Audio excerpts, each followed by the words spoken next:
Hey guys, welcome back to the channel. So today we're doing something we haven't actually done before and I'm really excited about it. So I'm basically going to do kind of an interview with someone who I really respect, someone who's really well educated in kind of transit and urban planning and kind of urban history of some different cities.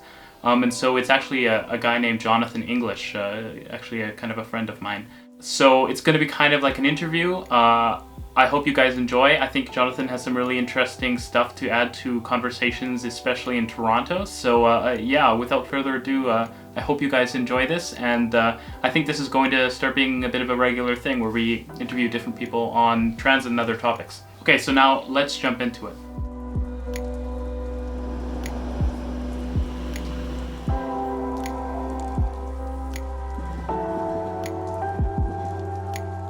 Hey Jonathan, can you tell me a bit about your background? What cities have you lived in, and where did you go to school? Hi, thanks for having me on. So I grew up in Kitchener-Waterloo and lived a bunch of my life in Toronto. I did my undergrad at U of T, and I've been doing a doctorate in urban planning, especially transportation, at Columbia in New York. Also did a master's in history there and at the LSE in London. So I've lived in a bunch of different places. I've lived, at least for long enough to rent an apartment, in Toronto, Montreal, Berlin, New York, and London. So I have experience living in quite a few cities. So yeah, you know, that's definitely informed some of my understanding of transit. But you know, really, I think there are a lot of places that have a lot of lessons to teach us about transit, and you know, they've taught me a lot. And studying at Columbia, I've spent most of my time researching, especially Toronto, but specifically places where transit has been very successful in the suburbs. So Toronto is a really good example of that, of a place where a lot of people ride suburban buses, even though they're far from perfect. And that's a model that I think could stand to be exported to other cities, especially in the United States. Awesome, awesome. So do you have a favorite transit system, and if so, why? It's hard to answer a favorite transit system. I think ultimately it would have to be Tokyo, because it's just such an unbelievable system. It's so extensive. The number of people that use the system, how efficiently it runs, it's quite incredible, and all the different things they do, like they have subway lines where you have a private railway, like a mainline railway, where the trains run from one private railway into the subway. So sometimes you have even long distance trains in the subway, and then they pop out and run on another private railway on the other end. So if there's one principle, and it's become a bit of a cliche in the transit world that I really believe in, it's organization before electronics before concrete. It's a German expression, I guess, which is that, you know, fix your organizational problems before you invest in you know, technological solutions like signaling, and do that before you invest in concrete, you know, actually pouring concrete, digging tunnels, building new tracks, that kind of thing. So, you know, one of the things the Japanese do an amazing job of is coordinating between the subway company, which is municipal, and one of the two is owned by partly by the national government, and then these private railways as well. So they're much better at coordinating these things than, for example, we are almost anywhere in North America, where the boundaries between agencies tend to be very, very sharp and difficult to navigate for the rider. In terms of other transit systems that I really like, you know, I lived in Berlin, and I think Berlin, you know, it's not as enormous as the Tokyo system, but it's a wonderful system to rely on. It's quite reliable. I mean, they'll complain about it, but everybody will complain about their transit system. Certainly by North American standards, it's very reliable. It's very extensive. It's never all that crowded, which is nice as a rider. And it has a lot of different modes, like the S-Bahn, which is, it basically operates as a very extensive subway system. They come every 10 minutes, and much more often on the segments where the lines are combined through the center of the city. The stations are lovely. some of it is old, some of it is new, so you have that nice historical element as well. And it's all very well kept because it all got fixed up after the wall came down. And I guess the other one would be the sentimental favorite of the TTC, which I complain about constantly, and there's a lot of problems with it, but they've done a lot of things right, and to some extent they're living off the legacy of achievements from decades ago, but those were pretty big achievements. You know, the way that you can ride the bus right into the terminal at the subway station, and you can then just go straight down the stairs into the subway is very cool. The fact that on any suburban main street you can get a bus more often than every 10 minutes, you know, until after midnight is a pretty amazing thing and a pretty unique thing in North America. So, you know, there is a lot that I like about the TTC too. So, what do you think Toronto gets right in terms of transit with the existing system? So yeah, I think Toronto really does well at a lot of those kind of little things. That's what makes transit work better, and Toronto has easily the highest per capita transit ridership, along with Montreal, of any comparable city in North America, you know, meaning Canada and the US. New York is a little bit higher, but of course New York City isn't directly comparable to Toronto, the majority of which is sort of post-war suburbia, unlike the five boroughs. So, you know, I think what Toronto does best is, first of all, it just runs its buses frequently. They're not very fast. They don't have priority. It's insane that a lot of, you know, these bus routes are literally some of the busiest bus routes in North America, and they don't even have a priority bus lane or signal priority at intersections. But just by running them frequently, so people can transfer from one to the other, or they don't have to sit at the bus stop forever waiting, or plan their lives around the schedule, you know, or go into a panic if they miss their connection because there isn't going to be another one along for 45 minutes. You know, these are all things that Torontonians take for granted, but that very few other places in North America, even in New York. I lived in New York for a lot of years, and the subway comes, you know, pretty often. But even in, you know, in say Brooklyn, you can wait a half an hour for a bus, and that's normal. So this is something in Toronto that people take for granted. There are some other things, like I mentioned, the really quite seamless connection between bus and subway. At a lot of subway stations, the buses drive right into the station. That's really well done, and that was something that people thought was a real model in Toronto. And another thing that Toronto does well, and this is sort of a little thing, and it's not specifically transit, and this is kind of an Ontario-wide thing too, is we do a really good job of, when we're building subdivisions, building a direct path out to the main street, you know, like a pedestrian and cycling path.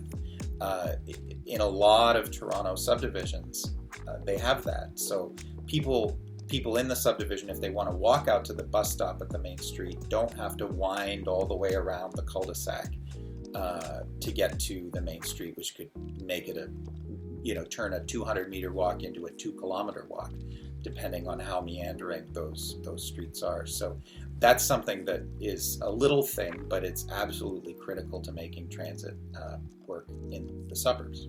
So what do you think of GO RER? How can it kind of change mobility in the entire GTHA region, as well as Toronto, the city proper? I think that GO RER, you know, I've said this before, I really think that it's the most important transit project happening in the GTA, and there are a lot of big projects happening, but I think it's by far the most important because it has by far the greatest potential to really change the region. The 905 has really been left behind in terms of transit compared to the 416. You know, as suburbia expanded to fill up the old Metro Toronto, these suburbanites were provided with a really high level of bus service, the kind of which we don't have in most of the 905. In Brampton, we've seen a lot of improvements, and they've had just incredible increases in ridership. Over the last 15 or so years, it's been over 200%, which is incredible, and unmatched anywhere in North America. And it doesn't come from big capital investments or big projects like that. It's just literally running the buses more often. Oftentimes buses that they would otherwise have sitting in the garage, because a lot of systems have a lot of service at rush hour, but not a lot outside rush hour. So what RER can do is provide this kind of transit backbone for not just the City of Toronto, because it'll do a lot for the City of Toronto. A lot of the areas that RER would serve are underserved by the subway, places like Weston, like Rexdale, like North Scarborough, or Long Branch and Mimico. But it'll also do the same potentially for the 905, and as GO frequency increases, I would hope that the 905 bus systems will match that with service increases. And the idea is to turn RER, to turn GO Transit from a service that's basically all about getting commuters to the financial district, from 9 to 5, into basically a much, much bigger subway network that, instead of just, effectively 2 lines in the City of Toronto, is 6 more lines across the GTA. Now the problem is, getting the details right, and so far we haven't really seen a detailed plan for how to deliver RER effectively. What you really want to do is make RER as close to an S-Bahn in a German city as you can possibly get. So what that means is designing the service pattern first. That's something that we haven't done yet, which despite the fact that we're actually pouring a lot of concrete. So this is something that's, in my view, about as strange as trying to build a house, building the foundation for a house without figuring out how many bedrooms you want or how many bathrooms you want. You need to figure that out first. So I think we need a clear service plan, probably something like trains every 10 minutes, which is what Berlin does, which is a smaller and less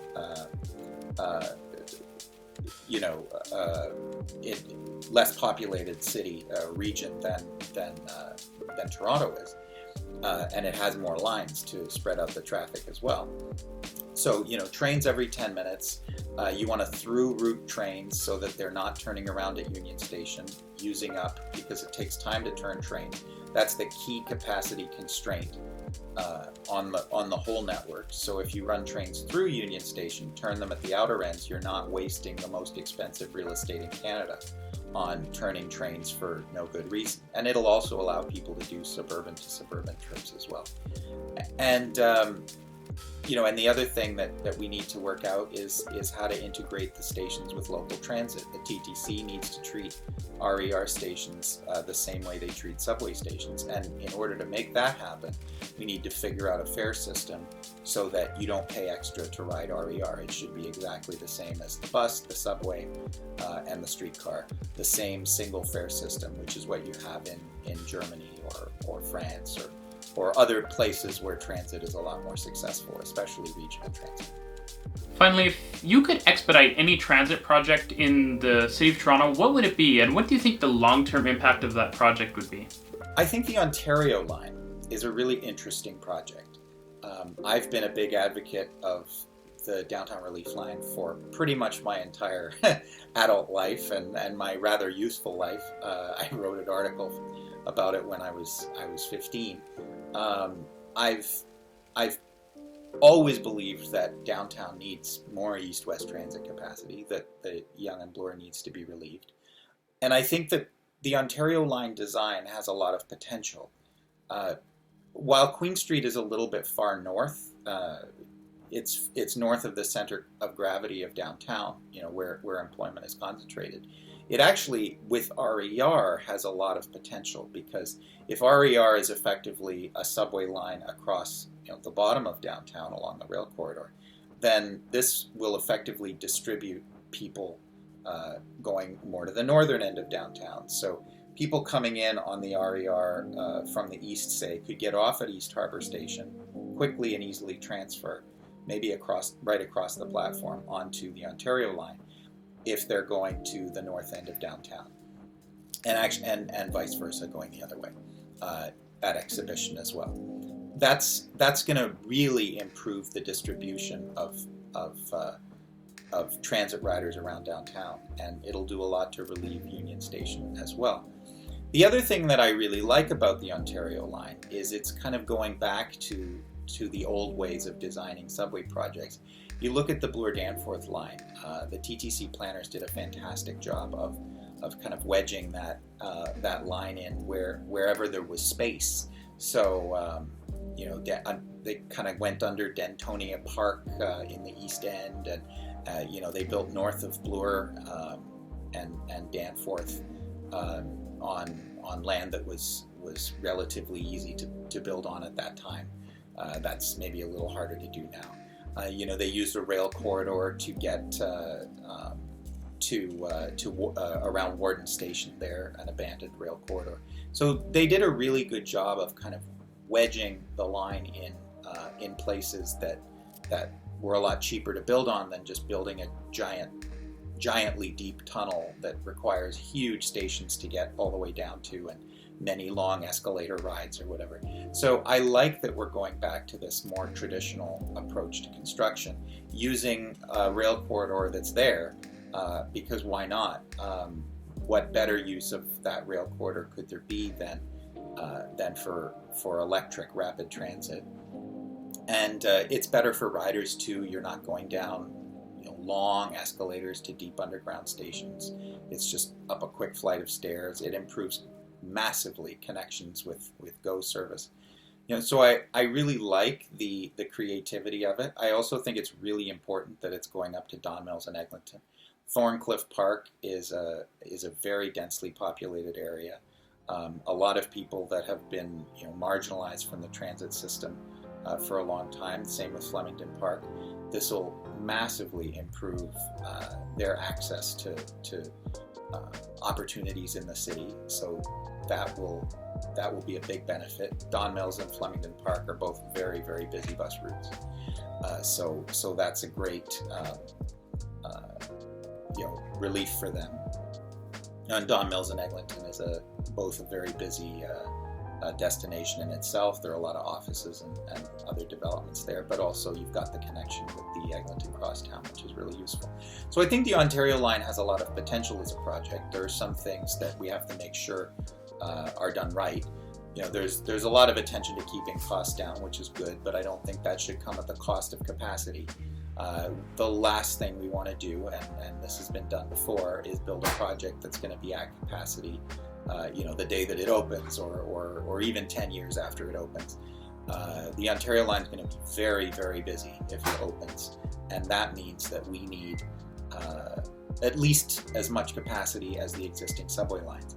So they're talking about shorter trains, slightly narrower trains.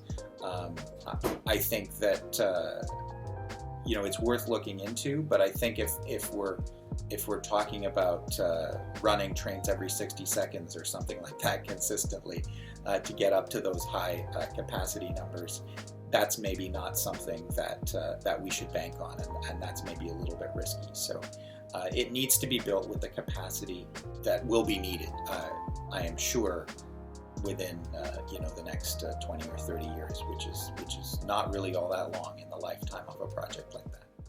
Okay, so thanks so much to Jonathan for kind of sitting down with us and taking the time to answer my questions. I hope you guys enjoyed the video. I definitely want to do more stuff like this, so leave a like and a comment down below if you're interested in seeing more stuff like that. As usual, thanks for watching the video, guys, and I will see you in the next one.